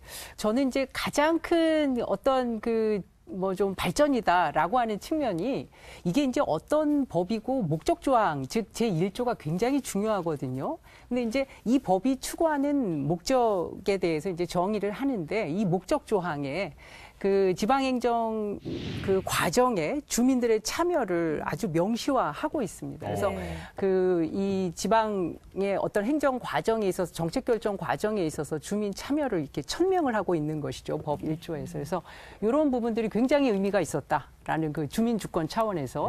그리고 사실 이제 주민 조례 발안이라든지 주민 감사라든지 주민 소송과 관련된 어떠한 그 사항들에 있어서 이전 법에서는 이제 만 19세 이상 이렇게 정해놓은 것을 이제 만 18세 이상으로 이렇게 하향 조정하고 있습니다. 그래서 그런 부분에 있어서는 이제 주민 주권에 대한 어떤 그 발전이 있었다 이렇게 볼 수가 있고요. 그 다음에 뭐 지방 의원들이 사실은 일을 잘하려면요 어떤 정책 지원이나 이런 것들이 필요하거든요. 그렇죠. 그래서 그러한 그 정책 지원 인력에 대한 어떤 임용 이런 것들도 좀 그 이번에 전부 개정하면서 들어갔고요. 좀 아쉬운 것들도 좀 있죠. 있기는. 어떤 부분이 그럼 아쉽습니까? 저 주민 주권에 대한 것들을 목적 조항에 이제 그 명시를 하고는 있지만 제일 아쉬운 부분이 사실 이제 주민 참여를 우리가 어떻게 하면 활성화할까? 사실 제일 그 저희가 손쉽게 조금 할 수 있는 어떤 수단이라고 하면 주민 자치회거든요. 근데 주민 자치에 관한 규정이 사실 작년에 그 개정 과정에서 들어갈 거다라고 많은 사람들이 기대를 했었습니다. 근데 이제 국회에서 논의 과정에서 이 부분이 삭제가 됐거든요. 그 부분이 사실 뭐 이제 저희가 뭐 그 지방자치분권 및 지방행정 특별 체제에 관한 뭐 특별법에 근거를 해서 주민자치회를 운영을 할 수는 있지만 그래도 지방자치법에서 이렇게 좀 근거 조항이 있는 것과 그렇지 않은 것은 굉장히 좀 큰 차이가 있죠. 그래서 그 부분은 저희가 좀 앞으로도 좀 보완을 해 나갈 그런 과제다라고 이렇게 생각을 합니다. 이한수 교수님은 조금 긍정적으로 많이 좀 이렇게 평가를 해주시는데 저는 긍정적인 부분도 많다고 봅니다. 문재인 정부 들어서 5대 자치권 강화를 위해서 굉장히 노력했고 그게 저는 이번 지방자치법 정부 개정 그다음에 주민발안법 통과 뭐 지방 이양 일괄법 이런 것들을 통해서 거의 완성되다시피 했다는 점에서는 저는 굉장히 큰 발전이다라고 보기는 합니다만 저는 지방자치법 정부 개정을 바라보면서 핵심적인 걸 정말 고쳤냐 이 부분에 대해서는 저는 아니다. 결국 핵심적인 거는 조례가 뭔가를 할 수 있게 만들어주고 그것에 자율성을 부여하는 거 이게 저는 자치 입법권이 거의 알파와 오메가에 속한다고 생각합니다. 그런 관점에서 그 부분은 전혀 저는 타치가 안 됐다. 그래서 지방자치법 제22조 단서조항 이런 거 삭제하는 게 굉장히 중요하죠. 근데 그런 것도 삭제 안 되지 않았습니까? 이번 지방자치법 정부 개정을 할 때 조금 어려움이 있더라도 조금은 그런 자치 입법권을 조금 더 전향적으로 바꿀 수 있는 그런 어떤 변화들이 있었으면 저는 정말 금상첨화였지 않았을까. 그래서 저는 그런 부분들이 명확하게 저는 지방분권형 개헌을 통해서 해소되지 않으면 지방자치법을 아무리 누더기 개정한다 하더라도 저는 명백히 한계가 있다 그렇게 봅니다. 그 내년에 대통령 선거가 뭐 지방선거가 끝나면 지금 우리가 87년 체제에서 계속 헌법 체제를 지금 유지하고 있지 않습니까? 87년 체제의 핵심은 독재를 더 이상 못하도록 하는 것과 민주주의를 확장하는 건데 여전히 경제민주주의라는 부분은 안 담겨 있고 그리고 이제 분권 부분도 굉장히 취약하고 또 최근에 여러 사회적 변화, 뭐 기후위기나 이런 것들을 담을 수 있는 것들이 없는 거죠. 그래서 이런 것들을 잘 담는 개헌이 반드시 있어야 되고 거기에 핵심은 분권형 개헌이어야 된다. 그래야지 이게 지방자치법을 다시 바꾸더라도 더 효용성 있는 것들이 나오지 않을까 이런 생각이 듭니다. 그렇군요. 일단은 뭐 주민 참여라는 부분이 명시화됐다는 점은 분명히 좀 발전을 하긴 했습니다만은 지금 얘기해 주신 게 실질적으로 주민자치회가 꾸려서 나갈 수 있도록은 못했다는 한계가 분명히 존재하는 게 이번에 전부 개정안이라고 좀 정리를 할 수 있을 것 같고요. 또 자치 입법권이라는 그 핵심이 빠져서 아직 그 부분에 있어서는 좀 갈 길이 멀다. 저는 굉장히 멀다고 보고 개헌 아니면 저는 답이 없을 거라고 봅니다. 그 부분. 개헌 운동 열심히 하시죠. 그리고 저는 물론 이제 그렇습니다만은 개헌이라는 것에 대해서 상당히 조금 불안감 내지는 거부감 같은 거를 갖고 계시는 분들도 분명히 존재를 하지 않습니까? 근데 그런 부분들에게도 어쨌든 뭐 설득의 작업도 필요할 거고 논의의 작업들이 또 필요하겠죠. 그 개헌에 대한 이제 시민들의 우려는 사실은 권력 구조를 어떻게 편성할 것인지에 대한 논의만 계속되기 때문에 그런 거 아닌가 싶어요. 우리가 내각제로 할 건지 대통령 중심제로 할 건지 사실 요거 갖고 계속 얘기를 하니까 그리고 이제 단임을 할 건지 중임을 할 건지. 근데 그거 헌법은 사실은 그것보다 더 포괄적으로 우리 사회의 미래 비전을 제시를 해야지 되는 거거든요. 그러다 보니까 너무 축소해서 개헌 과제를 논의하다 보니까 그런 문제가 있는 것 같은데요. 근데 실제로 보면 대다수 국민들은 어쨌든 87년 헌법은 이제 좀 낡았으니 새로운 헌법이 필요하다는 것에 대해서는 대부분 동의하시는 것 같습니다. 네. 사실 이제 이런 부분이야말로 국민투표가 또 필요한 부분이 아닌가 싶기도 하고요. 예, 이거야말로 정말 직접적인 국민들의 의견을 물어보는 것도 좋은 방법이 아닐까 싶기도 한데 이 내용들과 관련해서 이양수 교수님 이야기까지 한번 들어볼까요? 네, 사실은 저 두 분 의견에도 저도 동의를 합니다. 뭐 개헌을 통해서 뭐 자치분권이나 지방자치를 많은 부분 해결할 수 있다라고 하는 의견을 전적으로 동의를 하는데요. 사실은 이 개헌과 관련해서는 사실 찬성하는 분들도 있지만 또 그 유보적인 분들도 꽤 많습니다. 그렇죠. 그래서 저는 뭐 이게 개헌이 답이다 아니다 뭐 이런 것도 사실은 뭐 이제 우리가 아주 중요한 논의긴 하지만 그 개헌을 하기에는 사실은 굉장히 지난한 과정이 필요합니다. 네. 그래서 그러면 이제 우리가 계속 뭐 지방자치나 지방분권 이거 손 놓고 있을 거냐 이건 아니라는 거죠. 이 제도적 틀 안에서 그럼 우리가 어떻게 이거를 잘 운영할 것이냐. 그래서 사회 구성원들 간의 어떤 합의, 지속적인 합의 이런 것에 대한 계속적인 논의가 조금 오늘과 같은 자리가 좀 아주 좀 빈번하게 자주 있어야 된다 이런 말씀을 좀 드리고 싶고요. 결국은 이런 그 사회 구성원들 간의 어떤 합의 또 이런 논의를 자주 하게 하려면 결국은 일반 국민들, 주민들이 정말 그 지역 현안에 대해서 이야기하고 관심을 가지고 이렇게 보고 이런 것들이 굉장히 중요하지 않나 그런 생각을 합니다. 네. 예, 저는 적어도 지방 분권형 개헌에 관한 사회적 합의는 저는 이미 존재한다고 봅니다. 왜냐하면 저희들이 분권형 개헌을 하기 위해서 문재인 정부 초기에 많은 사회적 대화들을 해왔습니다. 학회가 하고 법조계도 하고 국회도 하고 다 했습니다. 일반 시민사회에서도 했고. 대부분이 다 지금 우리가 생각하는 적어도 문재인 정부의 개헌안에 담았던 내용들에 대한 상당한 저는 합의에 도달했었다라고 봅니다. 문제는 아까 전에 그 구청장님이 말씀하셨듯이 그것을 권력 구조의 문제와 섞어가지고 같이 취급하는 바람에 이게 어려운 거죠. 그래서 저는 그런 분리를 어떻게 해내고 어떻게 단계적으로 접근할 건가 이게 저는 굉장히 중요하다 그렇게. 그래서 지방정부 역할이 더 중요해지네요. 좋습니다. 세 분 말씀 들어봤는데요. 일단 지방자치제도의 완성 그리고 그게 이제 자치권 보장을 위해서는 전부든 일부든 어쨌든 헌법을 빼놓고는 이야기하기가 좀 어려운 부분이 있잖아요. 그렇습니다. 뭐 이 헌법이라는 거는 우리나라 그 통치 구조를 규정하는 그렇죠. 기본법이 되니까. 완전히 기본법이죠. 자, 그래서 저희 토론을 지켜보고 계신 한 분이 계십니다. 예. 연결을 해보려고 하는데요. 한국입법학회장을 지내시고 현재 서울특별시 인권위원회 위원장이신 건국대학교 법학전문대학원 한상희 교수 연결해 보겠습니다. 네. 한 교수님, 안녕하십니까? 네, 안녕하십니까. 반갑습니다. 예. 자, 오늘 저희가 이제 지방자치 30주년 국민이 만드는 나라 주제가 헌법과 조례 얘기를 하고 있습니다. 우리나라 지방자치와 좀 연관을 해가지고요. 교수님, 헌법과 조례에 대해서 어떤 생각이신지 의견을 좀 듣고 싶습니다. 우선 우리 헌법상의 자치의 의미를 조금 살펴봐야 될 것 같은데요. 저는 지금 이 자리가 광주에서 열리고 있는 세계 인권 도시 포럼이 열리는 공간입니다. 그러니까 평화와 인권의 문제도 국가의 문제가 아니라 도시, 지역 공동체, 우리 생활 공동체의 문제다. 우리가 풀어나가겠다라고 하면서 세계의 지성들이 모이는 그런 자리거든요. 이것이 어떻게 보면은 그 자치의 기본적인 출발점인데 우리 헌법은 어떻게 보면은 너무도 국가 중심으로 중앙 정부를 중심으로 엮여져 있는 바람에 자치라는 것은 부차적인 것 또는 경우에 따라서는 지방 자치가 아니라 자치라는 것은 자기 문제를 자기가 결정하는 것 아닙니까? 우리 헌법의 태도는 지방 자치가 아니라 지방 통치의 한 수단으로 지방자치제를 규정하고 있는 것 같은 그런 그 형식을 취하고 있죠. 그게 이제 가장 큰 문제인데요. 사실 우리 헌법은 117조, 118조에서 지방자치에 관한 규정을 두고 있습니다. 불과 2개밖에 안 되는 것도 참 서글픈 일인데요.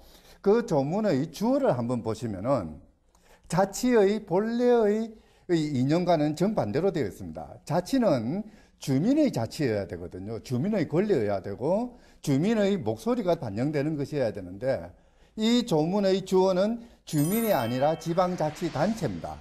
통치권을 행사하는 뭔가 규율을 하는 그런 그 국가 권력 내지는 지방 권력이 주어가 되어서 지방자치를 이끌어 나가는 그런 틀로 만들고 있죠. 이게 이제 우리 헌법이 가지는 가장 큰 문제점이고 바로 그 때문에 지방자치 과정에서 만들어지는 여러 가지 규범 형성권, 입법권이죠. 조례 제정권인데요. 이런 것들이 중앙정부, 특히 국회의 입법권이나 또는 중앙정부의 행정명령 입법권, 여기에 종속되도록 만들어 놓고 있는 거죠. 이제 이러다 보니까 지방정부는 또는 지방의 주민들은 복리사무가 아닌 질서라든지 치안이라든지 이런 영역에 대해서는 관여할 수 없는 헌법적인 헌법 규정상으로는 그렇게 돼 있죠. 그런 식으로 지금 헌법이 만들어져 있거든요. 그러니까 재헌헌법 당시에 자치가 가능했던 그런 행정 영역이 상당히 축소되어서 이제 지금까지 헌법의 규정에 남아있는 이런 현실이 되어 있거든요. 군사정부의 잔재가 그대로 남아있는 것이 현행헌법의 한계라고 볼 수가 있는 것이죠. 한마디로 현행헌법은 지방자치에 대해서는 그 별다른 인식 없이 그냥 국가 통치권의 한 부분 내지는 하나의 수단으로 간주하고 있는 것이 아닌가 뭐 이런 생각을 할 수가 있을 것 같습니다. 네, 그런 문제점을 지금 잘 정리를 해주셨는데요, 교수님. 그러면 해외에서는 어떤지가 좀 궁금해집니다. 우리나라와는 좀 이런 그 헌법과 조례 관계가 해외는 좀 다를 것 같은데요. 그 이제 예를 들어서 일본 같은 경우에 그 이제 제일 한국인을 대상으로 한 혐오 같은 것들이 많이 일어나고 하면은 지방 정부가 혐오 표현을 하지 못하도록 규율하는 그런 조례를 만들거든요. 또는 지역에서 일어나는 집회라든지 시위라든지 이런 것도 지방 정부의 조례에 의해서 어떤 집회에 대해서는 어떻게 경찰이 보호하고 어떤 집회에 대해서는 교통 정리를 어떻게 한다. 또는 광장 사용 허가는 어떻게 난다. 이런 것들이 지방 정부 단위로 정해집니다. 근데 우리의 경우에는 그런 지방정부의 조례 입법권이 없다 보니까 오로지 국회가 그 관련된 것을 다 정해야 되고 이러다 보니까 지역의 치안 특성에 맞는 조례를 만들지 못하는, 그러니까 모든 치안 수요나 질서에 관련된 것은 전국적으로 통일되도록 만드는 이런 상황이 벌어지고 있는 것이죠. 그런 아주 작은 디테일한 부분에서도 차이가 조금 느껴지긴 합니다. 예. 그렇다면은 교수님께서 보시기에 이 좀 올바른 지방자치로 가기 위해서는 좀 어떤 방안이 나와야 될 것 같으십니까? 대한민국의 국가 구성 원리로서 이제 분권형 국가라는 것을 선언할 필요가 있죠. 대한민국은 민주공화국이면서 동시에 지방자치를 바탕으로 하는 분권형 국가다, 분권형 법치국가다라는 것을 선언할 필요도 있을 것 같습니다. 바로 그런 걸 바탕으로 해서 지방자치의 단위를, 그러니까 지방자치단체와 같은 기구 중심, 기관 중심이 아니라 주민의 자기 결정권을 중심으로 해서 규정하는 그런 헌법 개정이 이루어져야 될 것 같습니다. 한마디로 말하자면은 117조, 118조의 주어를 지방자치단체가 아니라 지방의 주민은 이라는 것으로 시작을 하는, 그래서 주민이 자기의 생활 문제를 자기가 결정하는 이런 구조로 만들어 나가야 되는 거죠. 이것을 우리는 그러니까 보충성의 원리 그렇게 이야기를 하는데요. 그렇게 어려운 이야기를 할 필요도 없습니다. 나의 문제는 내가 결정하거나 내 주위에서 결정하도록 해야 되는 것이죠. 그것이 지방자치의 올바른 그런 방향이라고 생각이 듭니다. 예, 환상희 교수님 어려운 이야기 너무 쉽게 잘 설명을 해주셔가지고 이해가 쏙쏙 됐습니다. 오늘 귀한 시간 내주셔서 고맙습니다. 감사합니다. 네, 감사합니다. 예. 네. 주어가 중요하다. 사실 저나 안희성 아나운서나 그 생각까지는 못했네요. 근데 사실 주어에 따라서 완전히 달라지잖아요. 이게. 완전 주체가 달라져요. 그렇기 때문에 주어가 지방자치단체가 아니라 그곳에 살고 있는 주민이 되어야 한다. 그렇습니다. 이 말씀도 상당히 인상적이었습니다. 네. 예. 네. 여기 혹시 또 덧붙이고 싶은 말씀 있으세요? 이게 주어가 굉장히 중요한 부분이 사실 우리나라 이 지방자치는 제도 중심의 자치로 되어 있습니다. 그런데 연방국가들이라든지 지방자치가 굉장히 잘 되는 독일, 미국, 영국, 다른 국가들을 보면은 그게 기본권 중심으로 가 있습니다. 그러니까 기본적으로 이 자치할 권한을 기본적인 권리로 인정하는 중심으로 헌법 구조가 되어 있는 거죠. 저는 그래서 그 주어를 바꾼다는 거는 결국 제도자치 중심에서 기본권 중심으로 우리의 어떤 틀을 바꾸는 거여서 저는 굉장히 좀 울림이 큰 그런 말씀을 저는 한상희 교수님이 해주셨다. 차 교수님, 그렇다면 일단은 역시 이제 주민들의 관심도나 이런 것들도 상당히 중요할 텐데요. 네네. 아무래도 이제 지금 부경대학교에서 정치외교학과에서 학생들 네네. 가르치시지 않습니까? 네네. 학생들하고 이런 얘기 좀 해보신 적 있으세요? 관심 없습니다. 그렇죠. 대단히 슬프게도 관심 없습니다. 그러니까 대한민국의 가장 큰 문제점은 네. 이 지방자치라고 하는 거를 투쟁을 통해서 얻어낸 어떤 노력의 성과가 아니기 때문에 네. 그냥 선물처럼 주어진 겁니다. 이 선물을 왜 줬지? 왜 받았지? 이런 것들에 대한 문제의식이 굉장히 약합니다. 물론 최근에 와서 이제 그런 것들이 강조되면서 좀 그 수준이 높아지고 인식의 수준이 높아지고 있습니다만 여전히 저는 좀 바닥 수준이다. 그래서 그 국민들의 인식을 좀 제고하는 것들도 굉장히 중요하고 다른 또 한 가지 문제점은 대한민국에서는 지방자치를 이 진보와 보수의 어떤 이념적인 가치에 의해서 휘둘리는 주제로 생각을 해요. 전혀 상관이 없거든요. 그런데 보통 보면 보수는 지방자치에 대해서 약간 배타적인 느낌이 있고 진보는 지방자치에 대해서 조금 적극적인 느낌이 있는 그런 이슈로 자꾸 변화하고 있는 것 이런 부분들도 저는 대단히 좀 안타깝다. 지방자치는 그런 것과 전혀 상관없는 그런 것이어야 된다. 뭐 이런 이제 생각들을 좀 네, 저는 차 교수님 말씀에 전적으로 동의하는데요. 저희는 주민자치회를 12개 동 전동 지금 시행하고 있거든요. 근데 이번에 지방자치법 전면 개정이 됐는데 사실은 이게 여야 합의가 안 돼서 주민자치회 부분이 빠져 있습니다. 들어갔어야 되는데 아까 차 교수님 말씀하신 대로 이게 정쟁에 휩쓸 문제가 아니거든요. 주민자치회라는 게 진보 보수의 문제가 아니라 그 지역의 문제를 그 지역 주민들이 발굴해내고 그 지역 주민들이 해결해서 그 지역 주민들이 그 해결의 수혜도 그 지역 주민들이 받는 거기 때문에 이게 자치의 기본이 이렇게 가야지 되는 거고 그 연습을 하는 거라고 저는 생각을 해요. 그래서 앞으로는 주민자치회를 열심히 하신 분 중에 의원도 나오고 구청장도 나오고 시장도 나오고 이렇게 해야 된다고 생각하거든요. 한상희 교수님 아까 이제 말씀하시는 것 중에 이제 그 단체 자치에 대해서 말씀을 하셨잖아요. 그리고 주민 자치가 없다. 적극적으로 저도 동의를 하고 있고요. 우리나라 그 지방 자치를 보면 사실은 아직도 그 중앙 정부하고 지방 정부 간의 이러한 그 이 관계가 여기서 머물러 있는 것 같아요. 그러니까 아직까지도 주민자치로까지 발전을 못한 거죠. 그래서 향후에는 사실 저 두 분 말씀하신 것처럼 정말로 그 지방자치에 있어서는 주민이 그리고 또 주민 참여나 이런 부분들이 굉장히 강조되어야 된다라는 그런 말씀을 좀 드리고 싶고요. 그리고 조례 부분도 사실은 이제 그동안은 주민들의 이렇게 조례를 발안하거나 이런 부분에 있어서 굉장히 소극적이었거든요.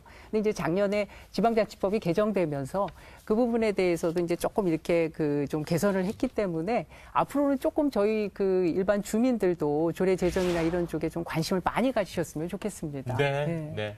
자, 지금 우리가 조례 얘기를 오늘 상당히 좀 많이 했습니다. 그런데 이제 조례가 실질적으로 효용성을 갖기 위해서는 어쨌든 이제 법령에서 제한을 좀 덜 해줘야 된다라고 지금 말씀들을 많이 오늘 해주셨거든요. 그런데 우리가 흔히 사회 시간에 배우지 않습니까? 가장 위에 헌법, 그 다음에 이제 뭐 법, 뭐 민법, 형법 뭐 이런 거 있고, 그 다음에 뭐 시행령 뭐 이런 거 있고, 그 밑에 이제 조례라고 배웠습니다. 근데 오늘 약간 해주신 얘기들을 어떻게 보면 그간 이제 우리가 일반적으로 상식이라고 알고 있던 헌법을 얘네가 그럼 뛰어넘겠다는 건가? 그렇죠. 아니면 법을 그러면 뛰어넘겠다는 건가, 조례가? 이게 참 어렵더라고요. 저는 법률은 뛰어넘을 수 있다고 봅니다. 그런데 아주 선진적인 국가들 같은 경우, 근데 프랑스를 보십시오. 프랑스 같은 경우에는 근데 헌법의 기본 정신을 위배하지 않는 한 특별한 경우에 관해서는 지방 정부가 실험적인 차원에서 하는 어떤 조치들이 법률을 위반할 수도 있다라고 되어 있습니다. 프랑스도 단일 국가고 중앙집권적인 국가입니다. 물론 대단한 분권형 개혁들을 통해서 지금 분권형 국가로 나아가고 있지만 우리나라와 크게 다르지 않은 부분이 있는 거죠. 저는 그런 종류의 어떤 케이스들을 우리 반면교사로 삼는다면 저는 충분히 더 확장된 어떤 조례의 자율권을 저는 확보할 수도 있다라고 봅니다. 부장님 생각은 어떠세요? 근데 조례가 지금 그렇게까지 법률을 뛰어넘어서 까지는 나가기가 지금은 쉽지 않은 상황이고요. 사실은 법률은 그냥 국민 전체 삶을 좀 규정하는 크게 규정하는 거고 조례는 굉장히 미시적인 규정이거든요. 네. 그러면 이거와 법률과 조례가 약간 충돌이 있을 때는 조례를 더 보완해 주는 게 필요한 거죠. 이게 법에 의해서 범위에 벗어났으니까 안 돼. 이게 아니고, 아, 너네 지역은 그런 특색이 있구나. 예. 그러면 그거는 너네 지역 특색에 담아서 이행하면 되겠어. 이렇게 하는 게 우선이고요. 그리고 이제 그게 또 더 진일보되면 법령을 좀 뛰어넘는 것도 될 수 있을 텐데, 아직 우리 사회에서는 이것까지가 안 되니까, 예, 요거라도 좀 하자. 이런 거죠. 아니, 지금 이제 차 교수님이 프랑스 얘기를 했는데요. 사실 이제 프랑스 같은 경우에는 2003년도에 이 자치분권에 대해서 헌법에 그런 규정을 삽입을 했습니다. 이게 말씀하신 대로 굉장히 중앙 집권제적인 국가였는데도 불구하고 그렇죠. 그런 개헌을 한 거거든요. 그래서 굉장히 많이 지금 변화하고 있고 저는 지금 뭐 두 분 말씀하신 대로 사실은 조례가 법률을 위반해 가면서까지 이렇게 막 그 과도하게 하는 그런 지역의 조례를 본 적은 없는 것 같아요. 그래서 그 정도로 또 아까 뭐 우리가 그 지역에서 그 정도로 이렇게 아주 어그레시브하고 하쉬하게 하느냐 뭐 그런 예는 별로 없는 것 같고 저는 오히려 조금 더 용기를 내시라.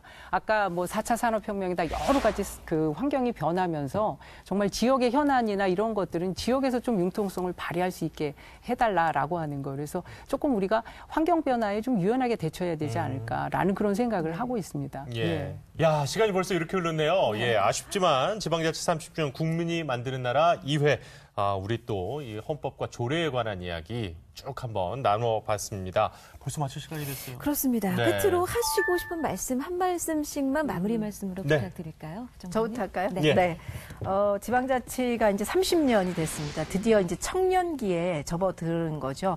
그래서 그간에는 지방자치를 잘하기 위해서 주민들과 지방정부와 의회가 노력하는 서로 머리를 맞댄 시기였다면 지금은 내용을 갖고 이제 열심히 달려갈 시기인 것 같습니다. 물론 아직도 취약한 자치행정권, 자치입법권, 자치재정권이 더 확대돼야 되는 거는 더 말할 필요도 없을 것 같고요. 그 확대를 같이 노력하면서 우리 지역이 정말 주민들의 삶이 행복해지는 그리고 주민 자치를 통해서 주민들의 효능감이 훨씬 높아지는 그런 지방자치를 만들기 위해서 저는 이제 당사자니까 더 열심히 노력하겠습니다. 네. 잘 부탁드리고요. 네. 예, 저는 이제 오늘 저희가 조례를 가지고 이야기를 했는데요.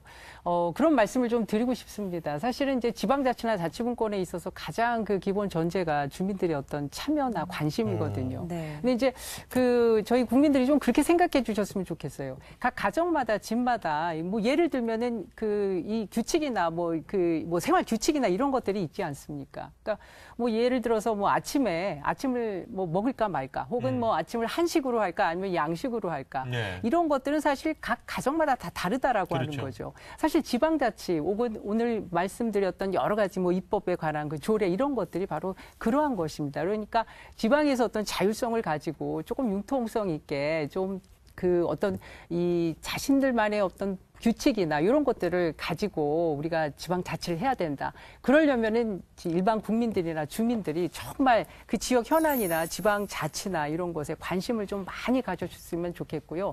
그리고 지방의회 의원님들한테도 한 가지 부탁을 드릴게. 주민 참여에 대해서 좀 제도화하는 노력을 그러니까 그 조례에 대해서 우리가 이제 뭐 조례 여러 가지 부분에 대해서 이렇게 제정을 하실 때 주민과의 협력에 관한 그러니까 주민 참여를 제도화해서 좀 의견을 자주 듣는 그런 조례를 좀 많이 좀 제정을 해 주십사 하는 그런 부탁을 좀 드리겠습니다. 제도적으로. 예, 뭐 저는 오늘 저희들이 다룬 거는 자치와 분권에 관한 문제만 좀 많이 다룬 느낌이 있습니다. 근데 사실 우리가 지방자치의 굉장히 중요한 영역 중에 균형 발전의 문제가 있습니다. 그 문제는 더 심각합니다. 그래서 저는 이제 뭐 그런 말이 있죠. 그래서 지방은 죽어간다. 지방 소멸의 위기를 많이 이야기를 합니다. 그리고 다른 한편에서는 그렇기 때문에 지역이 살아야 나라가 산다 뭐 이런 표현들도 하고 있는데 저는 지역이 살기 위해서는 먼저 지역이 살기 위한 노력을 마음대로 좀 해볼 수 있는 기회라도 달라라고 하는 관점에서 저는 조례에 묶인 여러 가지 규제나 사설을 푸는 것들이 필요하다. 그런 관점에서 저는 이 조례에 좀 자유로운 날개를 달아주는 이 문제에 대해서 국민들도 좀 관심을 갖고 지켜볼 필요가 있다. 그렇게 생각을 합니다. 네. 자, 오늘 1, 2부 2시간가량 상당히 뭐 좀 긴 시간을 여러분과 함께 지방자치 그리고 분권, 헌법, 조례까지 아주 큰 것부터 작은 것까지 이야기를 쭉 한번 나눠봤는데요. 역시 무엇보다도 지방자치제도라는 아주 좋고 멋진 제도가 있습니다만은 우리 주민들 그리고 우리 국민 한 명 한 명이 이것에 대해서 관심을 갖고 지켜보고 직접 참여하고 이런 것들이 뒷받침되지 않는다면 그냥 멋진 말 아니면 정말 뭐 교수님들이나 정치인들이 그냥 알아서 하는 것 이렇게 돼버리지 않을까 이런 그렇습니다. 생각을 또 한 번 오늘 하게 됐습니다. 네. 그래서 오늘 지방자치, 자치분권 이야기를 하면서 느낀 것은 결국은 그 시작과 끝이 나 자신, 우리, 국민 모두에게 해당되는 게 아닌가. 그렇습니다. 이런 걸 다시 한번 깨닫게 됩니다. 네. 자, 지방자치 30주년 국민이 만드는 나라. 또 저희는 다음 시간에 또 재미있고 더 유익한 자치분권 이야기로 찾아오겠습니다. 네, 오늘 세 분 긴 시간 동안 또 좋은 말씀 감사드리고요. 저희도 여기서 인사드리도록 하겠습니다. 함께해 주신 시청자 여러분 대단히 고맙습니다. 고맙습니다. 감사합니다.